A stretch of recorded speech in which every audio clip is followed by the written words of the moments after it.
Ebed-Melech by Ginzberg. The sons of Moses were not the only ones to escape from under the heavy hand of Nebuchadnezzar.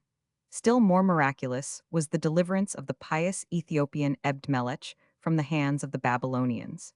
He was saved as a reward for rescuing Jeremiah when the prophet's life was jeopardized. On the day before the destruction of the temple, shortly before the enemy forced his way into the city, the Ethiopian was sent, by the prophet Jeremiah acting under divine instruction, to a certain place in front of the gates of the city, to dole out refreshments to the poor from a little basket of figs he was to carry with him. Ebed-Melech reached the spot, but the heat was so intense that he fell asleep under a tree, and there he slept for 66 years.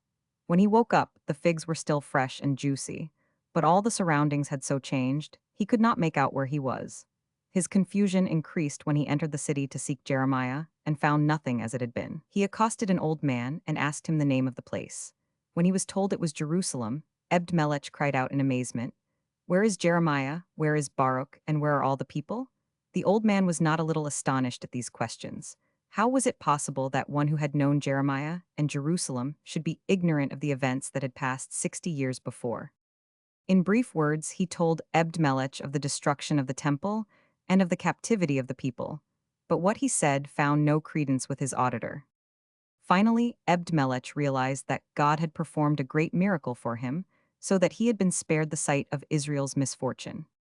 While he was pouring out his heart in gratitude to God, an eagle descended and led him to Baruch, who lived not far from the city. Thereupon Baruch received the command from God to write to Jeremiah that the people should remove the strangers from the midst of them, and then God would lead them back to Jerusalem.